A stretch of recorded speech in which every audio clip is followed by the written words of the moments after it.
Your greatest asset in life is the fact that you are the only version of you in existence. Okay, there is nobody else exactly like you. So bearing that in mind, nobody can be a better version of you than you can be of yourself. And likewise, you can never be a better version of someone else than they can be of themselves. Once you learn this and apply this into your life, this is where great things start to happen. This is where things become synchronistic. Things start to fall into place because you're in alignment with your natural source energy. You're being who you were meant to be. You're in tune with yourself and with your purpose, and you're leading by example. You're showing others that it's okay to embrace who you are, regardless of what other people think of you. Hey, I'm Cedric Hawkins, and welcome to the CedTalks Podcast. My guest today is a student at the University of Maryland School of Nursing. Without further ado, here is Miss Lucie Roach. Lucie, welcome to the show. Hi, everyone. Thanks for having me. Yeah, absolutely. I figured you'd be a great person to have on the show, just given your background. You know, you're really deep into the medical field, and I think that's such an interesting field to go into, especially with what's going on in the world right now. Yeah, it's definitely interesting being in healthcare right now during the pandemic. Yeah, how's that been for you? Because this has been going on since March. How has that been really affecting you on the job? Yeah, so in terms of working, so in nursing school, our first semester of the actual nursing program starts our junior year of college. And so at the end of the first semester, you are considered a certified nursing assistant.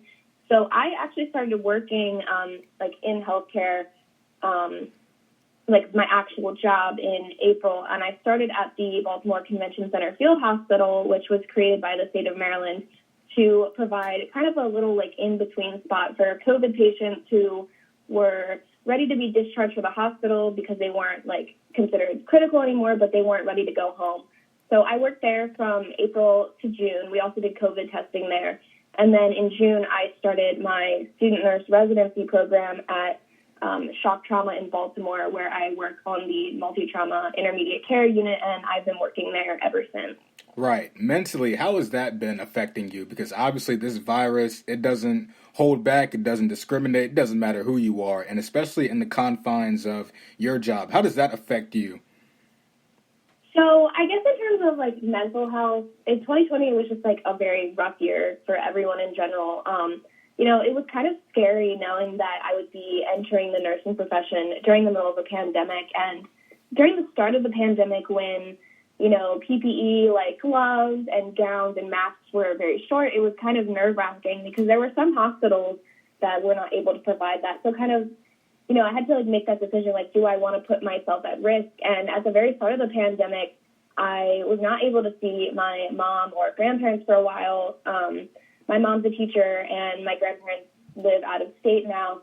So it was kind of difficult not being able to see them. I ended up moving home to stay with my dad because my dad's a first responder and my brother's a first responder. So the three of us kind of just stayed together for a while just because we didn't want to expose anybody to anything else back during the start of the pandemic. Yeah, absolutely. That has to be tough just to be away from your extended family for that period of time. I know with me, it was definitely hard on my part, not being able to see some of my cousins and relatives and whatnot that I usually saw on a weekly basis. So it was definitely an uncertain time during then. Yeah, I definitely agree. And I also volunteer at the Prince Frederick Volunteer Rescue Squad. So a lot of the exposure that my family was scared of was coming from being at the rescue squad and being near PUIs, which are considered persons under investigation. So those are patients that we don't know if they have COVID, but they may be showing symptoms. So for a while I was actively running a lot during the beginning of the pandemic, that was really what was the most scary thing for my family to think about. Right. I'm also an essential worker also, so I can also relate to that fear and that anxiety of just being out in the public where there's not a lot of people out there, and plus there's a lot of shortage with everything, so there's not really anything that can kind of protect you in a lot of ways. So it was definitely, nerve-wracking on my part, but I'm just blessed that we were all able to get through that, and at least we have a lot of resources now to carry us through the pandemic. Right, exactly. And at this point, I've been vaccinated, so I'm very thankful for that. Yeah, absolutely. What were some of the things that really kept you grounded during that time period? Because I know you were away from your mother and your grandparents. What were some of the hobbies that you took up to take your mind off of what was going on? So, like I kind of mentioned before, when the pandemic started, I was home a lot more instead of staying at my apartment in Baltimore where the nursing school is. And I kind of spent a lot of my time at the rescue squad and a lot of my time with my friends who were first responders, just because we were like, well, if we're going to be exposed, then it's not the best if we see each other, but, at least we know that there's somebody else who is running duty with us that can be with us. So a lot of my hobbies, I guess, were kind of just at the rescue squad and just, running calls and kind of helping out in the community. Yeah, I mean, that's the best way to do it, to give back to your community, be there for your friends, and help each other out. I think that's a great way to do it. I know not a lot of people got that experience to be, close with their friends and their confidants to lean on for support. So that's a really cool experience that you got to do. Yeah, and I'm really grateful for it because I kind of, a lot of my friendships kind of got stronger during that time because we were able to spend a lot of time together. Right, absolutely. What kind of advice do you have for people kind of going through some type of turmoil or struggle right now? Because we are still in the depth of this pandemic, or in the midst of it, I should say. So what kind of advice would you have for people going through it right now?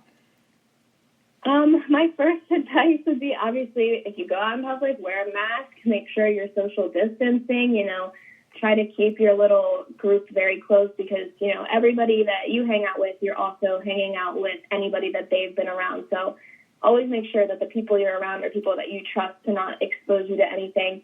And in terms of mental health, I know that it sucks. I really get it. And we are pushing through and, as the vaccine gets rolled out, it's going to get better.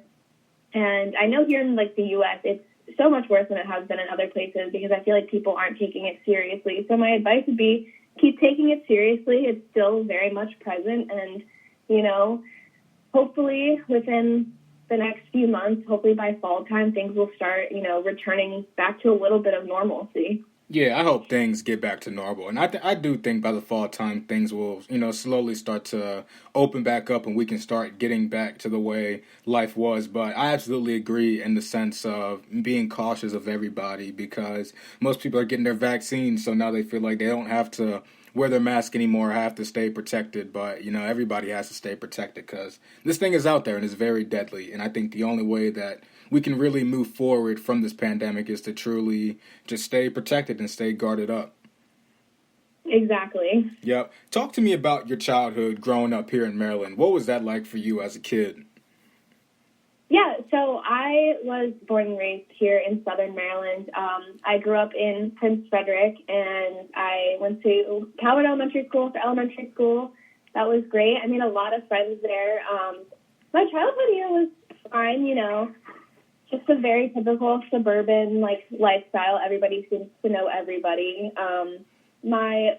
The biggest turning point in my childhood was when my parents got divorced when I was in fourth grade. I ended up going to school in Charles County for a year in fifth grade, but ended up coming back to school at Plum Point and Huntingtown.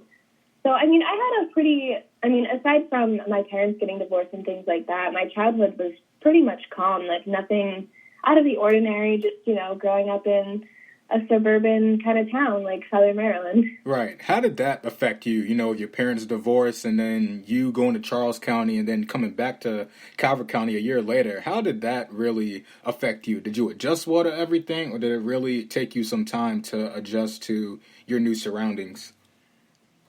So at first, we had moved, so my mom had moved in with my now stepdad and his kids. And so at first I was like, oh, I'm so excited. All of my siblings, my step-siblings and my biological siblings were all going to be going to school together. And so I was excited. And then the first day of fifth grade kind of rolled around and I was so nervous because I was I'm so used to something else. It was fine. Adjusting was fine. I made friends. And the only thing that was kind of an issue is that Charles County Public Schools doesn't hold its standards to the same as Calvert County.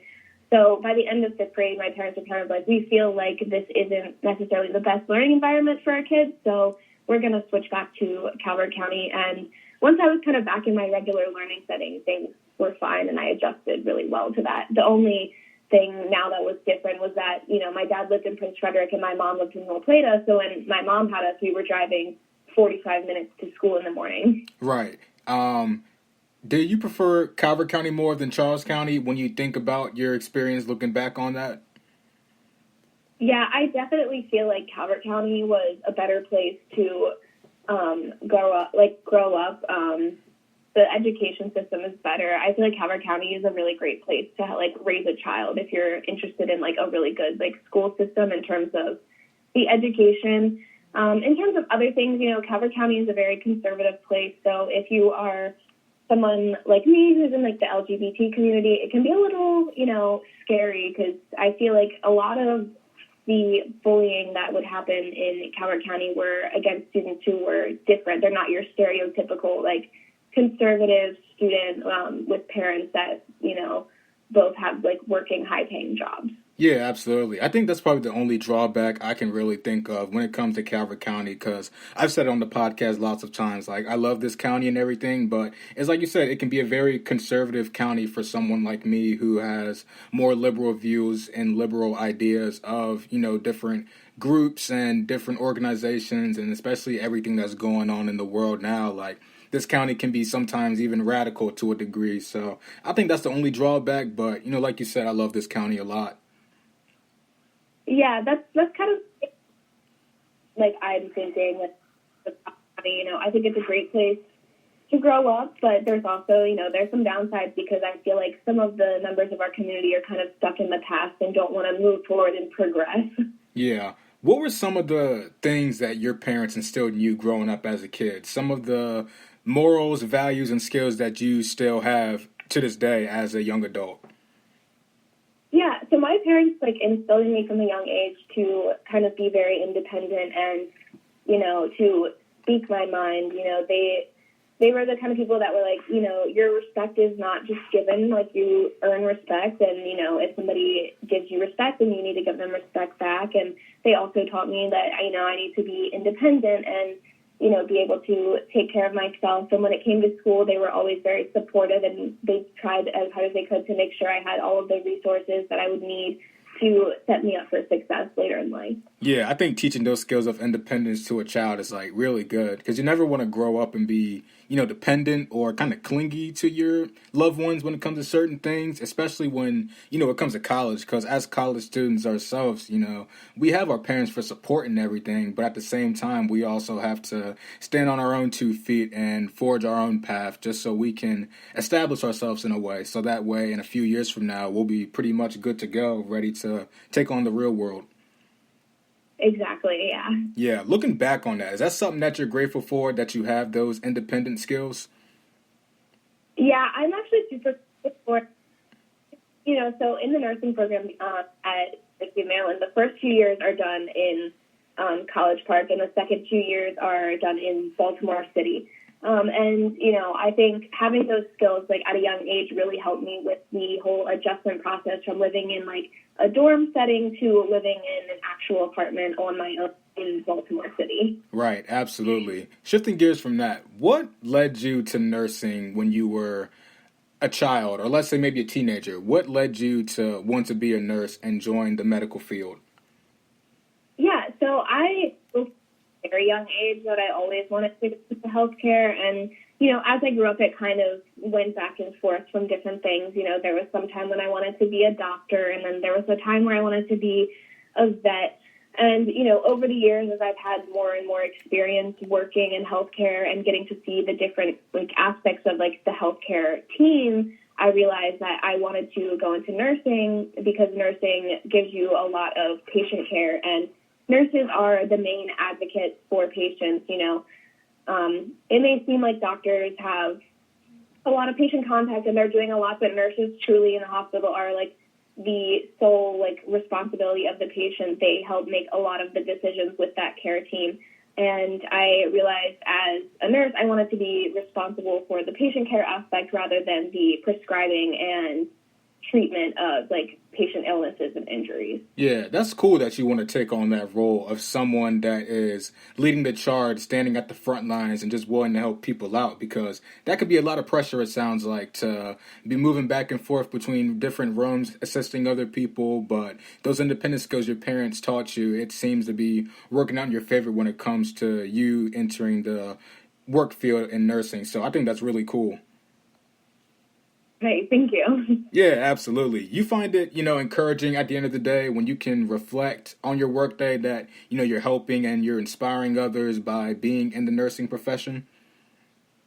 Oh, it's like really amazing. So I work in trauma, and a lot of the patients that we have are typically in the hospital for very extended stays.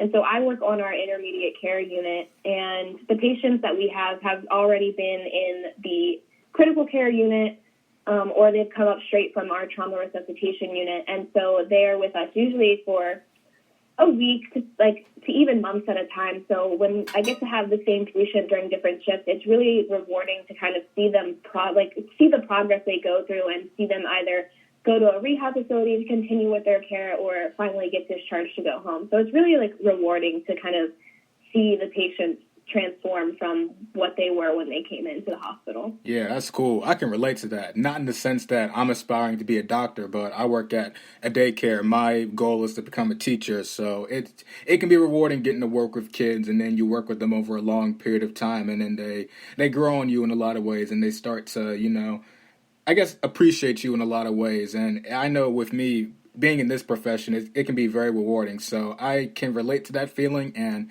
it's an incredible feeling. Yeah, it really is. I see the progress and just seeing them improve better. Yeah, absolutely. When you were in high school, you involved yourself in a lot of extracurricular activities. What were some of those activities that you dove into? Yeah, so I did so much in high school. It's kind of crazy to think about. I truly, at this point, don't know how I managed as many things as I did. Some of the main things I was involved in, I guess like the number one thing was student government, student councils. I was super active in our high school student government association, the county level, and even the state level. I also went to some national conferences. The main position title that I held in high school was student member on the Board of Education. So the Board of Education, we have, 5 members, a superintendent, and then the student member. So it was really great in high school to kind of be a part of that decision making and represent the 15,000 students that we had in the school system. Some other things I did in high school, I was pretty active in our theater company and other things like that.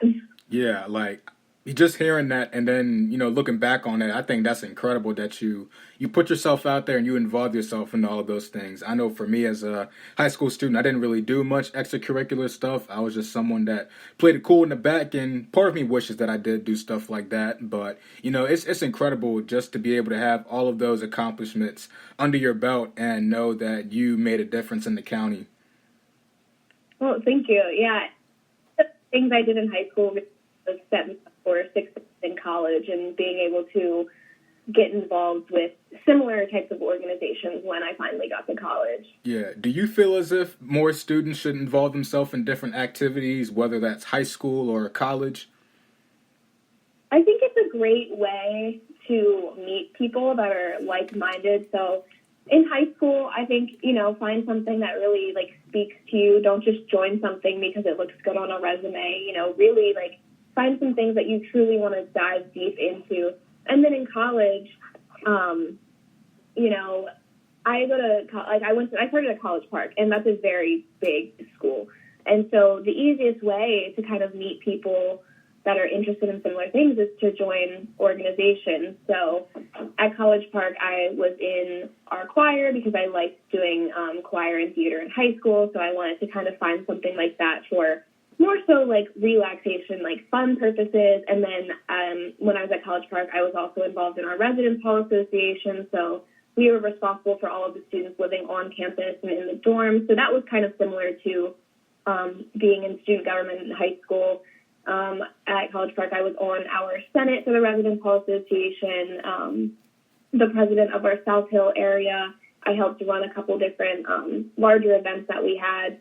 I was also in our pre-nursing society for the students that were in the nursing program because we had to do 2 years in College Park and 2 years in Baltimore, so it was nice to have that pre-nursing organization. So we kind of knew who would be going to Baltimore with us and who would be leaving the College Park campus.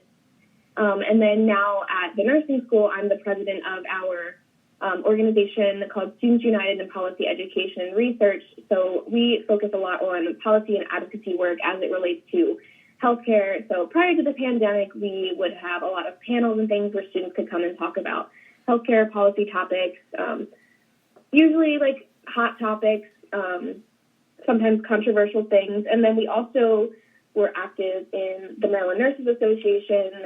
Last February, we got to go to Annapolis and talk to the legislators about different healthcare bills. So that was kind of a way for me to meet people that were also interested in healthcare policy and kind of changing the face of our healthcare system here in the U.S. Yeah, that's incredible. Have you always been an outgoing person like that, or is that something that you had to build up over time as you were, growing up?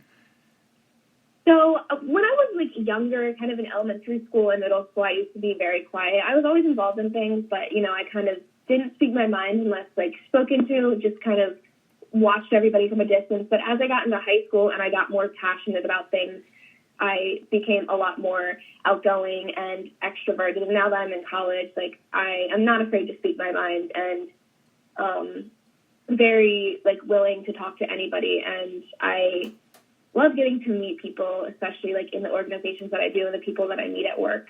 Yeah, I think that's a very incredible trait to have, to give yourself and always involve yourself in stuff. With me, it was the opposite. I was very social in elementary school and middle school, and then once I got to high school, I was just like, nope, I'm not doing anything. And I just pretty much kept to myself for the whole time. And I don't want to say it's a hindrance because now I'm very active and social and I'm doing my thing, but sometimes you have that regret and you wish that you could have done more, but, it's all about moving forward, and I'm grateful to have this platform right here, and that's what it's all about, being able to connect with other people and pursue your passions with no regrets or feeling like you're going to upset somebody.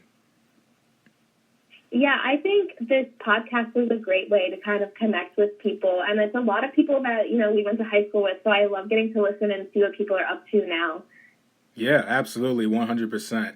During your time in high school, you actually joined Phi Delta Epsilon. I hope I'm pronouncing that right, but you were in that group. What led you to join that group, and how was that experience for you overall? Yeah, so I actually joined that at College Park. So Phi Delta Epsilon is a international medical fraternity. So it's a professional fraternity. It's not anything like your social, sororities and fraternities where you can go live in the houses and you have all of that kind of stuff. It's for students that are pre-med, medical students, and even doctors are part of that fraternity. And so I joined that my first semester, freshman year of college, because at the time I was like, I think I want to go to med school. I'm not 100% sure. But I joined the organization because I was like, this will kind of give me some more insight. It'll give me a lot of resources and connections into whether or not I really want to go to med school or if I want to pursue a different path in healthcare. And I really enjoyed it. I met a lot of great people, and it is a medical fraternity, but a lot of people went on to pursue different career paths. There are students I know from that organization that went on to be lawyers. They went to veterinary school, PA school. So we all joined it thinking we wanted to do medical school and go on to be doctors, and then everybody kind of realized, throughout college that they have different paths that they want to take, and that was a really great organization to be a part of. Yeah, absolutely. That's cool that you really tried something out and you were willing to examine the organization, join it, and just see if it was for you, because lots of people, they make rash decisions and they just make the decision right away thinking that it's really for them, but when they're doing it, they come to realize that they don't like it. So kudos to you for taking that chance on yourself. Yeah, absolutely. Yeah, it was a great organization to be part of. I love the people that I met, and I love that the values that they stood for. We did a lot of philanthropy and just helping out in the community. So I really enjoyed that aspect of the organization. Yeah, right now you're part of Sigma Theta Tau. How is that right now? How do you like that? Yeah, so obviously I when I decided to do nursing, I was like, you know, I love this organization, but it does not have all of the resources that I need to go into nursing. You know, it's more medical school focused. And so Sigma Theta Tau is the International Honor Society of Nurses. So it's nursing students, nurses, nurse practitioners, nurse anesthetists. It's a whole big organization of people.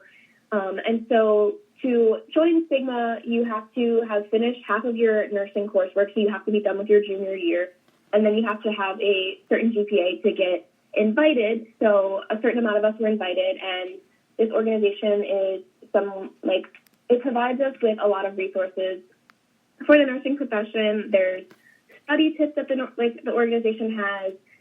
There's conferences that you can attend. Everything related to nursing is what this organization dedicates itself to. So I'm really grateful that I was invited and offered to be part of this organization, because I felt like it's given me a lot of resources to use going forward in my career. Nice. That's amazing. Do you recommend college students to join fraternities or sororities? Because I know with me, this is my first year out of university, and I've never really joined a fraternity, and I'm really interested in doing it when campus opens back up. So is that something you recommend for college students? So I can't speak to more so like the social fraternity and sorority aspect of things. But in terms of professional fraternities like Phi Delta Epsilon and Sigma Theta Tau, I think they are really great opportunities for you to, you know, one, there's a social aspect of it. You know, you meet all these people and they become really close to you. But then you're also working on ways to better yourself with your education and your career. So if you know what you want to do, definitely look to see if there is like a professional fraternity type organization, because you'll get the social aspect of being in Greek life, but you don't have the whole like living in a fraternity house or those kinds of aspects of it. Like, it's not all just social focused. You also work on bettering yourself in terms of like going forward in your career. So I would 100% recommend professional fraternities and things like that. Yeah, absolutely, 100%. I'm always looking for things to keep my mind occupied and just stay disciplined and focused. So like you said, whether it's a professional fraternity or even a social fraternity, to put myself out there, I'm really looking forward to putting myself out there more. Yeah. Yep. All right, we're going to take a small break, but when we come back, Lucie's going to talk to us about her involvement in the LGBTQ community and her decision to stay in the state of Maryland for college. Stick around and stay tuned. And we're back. Welcome back to the CedTalks Podcast. I'm sitting here with Lucie Roach. Lucie, during your time in school, you started to realize that you may be attracted to the same sex. How did that affect you mentally as you were growing and developing all throughout school? Yeah, so I feel like, you know, I've always known that I was attracted to girls, but, you know, growing up in Calvert County, that was very stigmatized. And so it was something that I was like, am I sure? Like, am I 100% sure? And so I kind of, like, suppressed it a little bit. And then when I got to college, I met so many people that were part of, like, various backgrounds, and they were part of the LGBT community and, you know, people that were more diverse than I had grown up with in Calvert County. And I kind of realized, like, oh, like, this is normal. This is fine. And it wasn't until I got to college that I really, like, understood that, you know, it's okay to be gay and things like that. Yeah. So I think college, I guess, was my, like, awakening, because there were so many people around me that were open about it. And I was like, actually, you know what, maybe I shouldn't be suppressing this stuff. Maybe I should just, you know, start figuring that out for myself. Yeah, absolutely. I can respect that. I can honor that you were able to, it took some time for you, but you were able to be more open about it with others, and you felt more comfortable about it. Because as we said earlier, this is a really conservative county, and especially, you know, the school we went to, you know, everybody was joking around about stuff like that. So I definitely, you know, understand why you felt that way. Yeah, it definitely, and I definitely, like, you know, there were a few kids in high school that were very open about their sexuality, and I thought that was very admirable, because myself, I was like, well, I don't want to say the wrong thing, so I'm just going to keep to myself until I really figure it out. Yeah. Would you say you were 50-50 comfortable with it, or were you fully just uncomfortable with the way you felt? I think I was super uncomfortable with it, not like, I think I had some mild, like, internalized kind of, not necessarily homophobia, but I was just kind of like, I am really scared to, like, say this to anybody, so I'm going to kind of wait until things aren't as stigmatized. And then, as I got older and went off to school, I was like, actually, this is fine. Like, I don't know why I'm so scared. Yeah, absolutely. Did you tell you probably didn't tell your friends about it, but did you tell your family about it? How did they react to it? So I actually told a lot of my friends my sophomore year of college that, I was like, I think I might be attracted to girls, but, like, I'm not 100% sure, but, like, I don't know. And they're like, that's okay. Like, that's great. Like, thank you for telling me. And I actually didn't tell my parents until this summer. So all of my friends at school knew. And, like, over, like, the last couple of years of school, like, I really defined my sexuality, and all of my friends kind of knew about that. But I really didn't want to tell my parents until I was 100% sure. Right. Absolutely. I'm sorry. Go ahead. Yeah. Yeah, so I told my parents this summer, but before that, my friends actually knew before they did. Yeah. Did your parents take to it well when you told them the news this last summer? So I told my dad first, and I actually was at a horse show with my girlfriend. She's an equestrian, so she does horseback riding. And I was at a horse show with her, and I just kind of was like, you know what, I'm going to tell my dad. And I just sent him a text, and I was like, hey, Dad, I just want to let you know that my friend, Mary George, is actually my girlfriend. And he was like, oh, okay, that's fine, whatever. He's like, I don't care. It's not a big deal.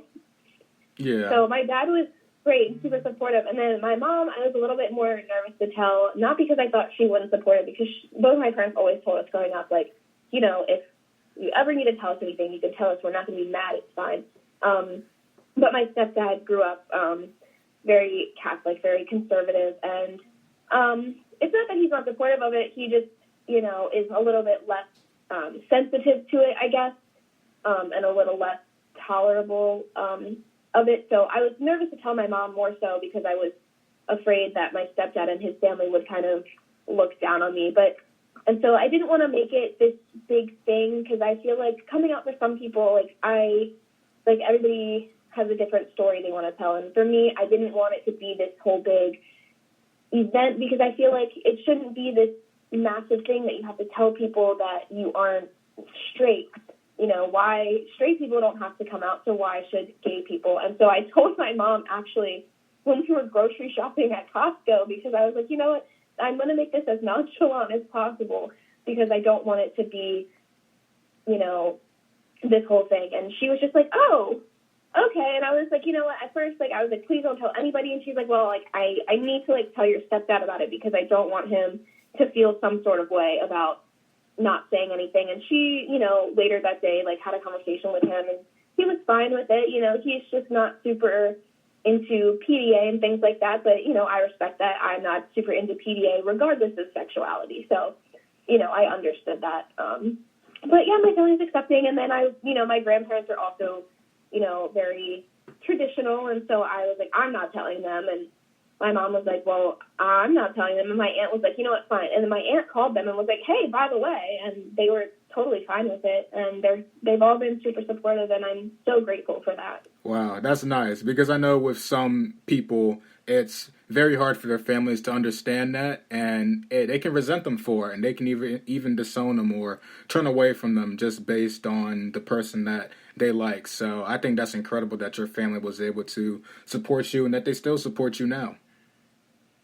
Yeah, I'm so grateful that my family was totally fine with it and that they're so supportive of everything. They're like, as long as your significant other is good to you, that's fine. We don't care who they are, what they look like. It's all fine as long as they treat you with respect. Yeah, absolutely. Now that you're more aware of who you are, now you're more older, do you feel empowered by your sexuality to help inspire others who may be in the LGBTQ community? Definitely. So I don't I'm not super, I'm public about it, but I'm not I don't go out of my way to say, like, hey, I'm part of, like, the LGBT community. But, you know, there's a little rainbow flag in my, like, social media, and I post pictures of me and my girlfriend. But I'm always super open about it when people ask me questions because I don't want it to feel like a secret or things like that. So I'm always happy to talk about it with others. And in terms of working in the healthcare field, you know, later in life, I'd like to get my doctorate in nursing practice in psych and work with mental health patients. And, you know, the LGBT community faces a lot of disparities in terms of healthcare access, especially when it comes to mental health. So, you know, I feel like being part of the LGBT community will really help me, you know, truly understand what people are going through when it comes to mental health and psychiatry as it relates to the LGBT community. Right. It's all about educating yourself and just understanding what these people go through on a day-to-day basis. You know, as a black man, you know, we all hear about the Black Lives Matter movement, but, you know, sometimes not a lot of attention is given to the LGBTQ community, or if it is, people are bashing it or they're against it. So I always feel like it's good to educate yourself in a lot of ways. I'm always trying to be open with people and be, you know, just listen to how people just think. It really interests me, not in a negative way, but in the sense that I think it's really cool that people have these different thoughts than me and that they live their life so passionately and confidently.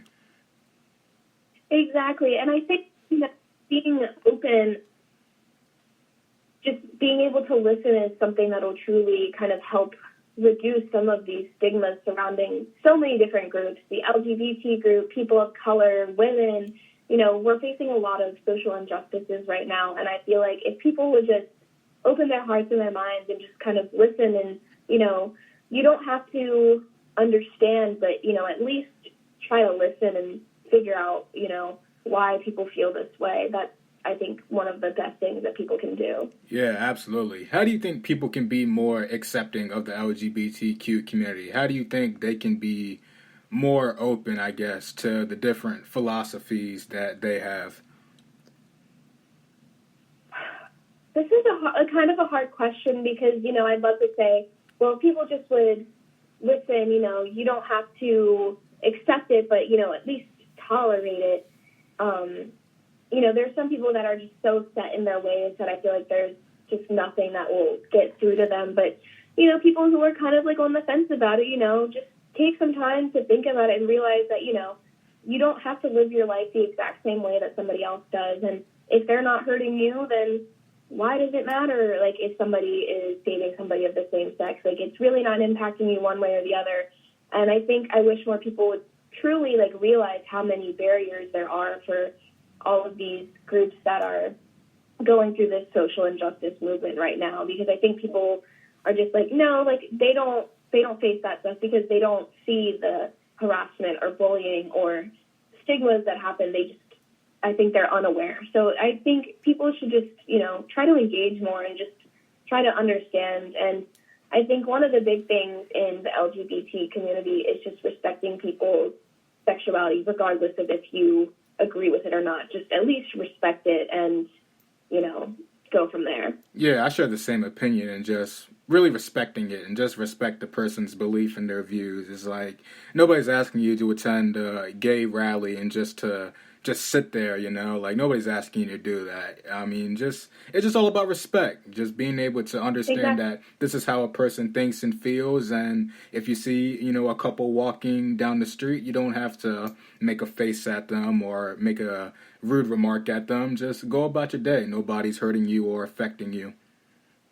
Right. Yeah, I look at it as long as nobody's killing each other or saying rude things to each other, I don't see a problem with anybody, whether you like guys, girls, or whether you think you're transgender. You know, I don't have an issue with any of that.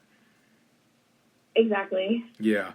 So, shifting gears from that, what led you to choose a school here in the state of Maryland versus attending school out of the state? Because we got some pretty good nursing programs out of the state of Maryland, but you chose to stay in Maryland. What led you to make that decision? Yeah, so I applied to so many different schools because I really wasn't sure where I wanted to end up. And for a while, I thought that I wanted to go to University of South Florida in Tampa. And then a little bit of, like, I also applied to Georgetown. I didn't get into Georgetown, so that kind of took that off. American University was also kind of up there as one of my top schools. I also applied to some of the smaller schools like Salisbury, but I kind of picked Maryland, one, because, both of my parents went to Maryland. They're University of Maryland alumni, and I really enjoyed the size of the school, Maryland, and so USF would have been my other choice. They're very similar in size.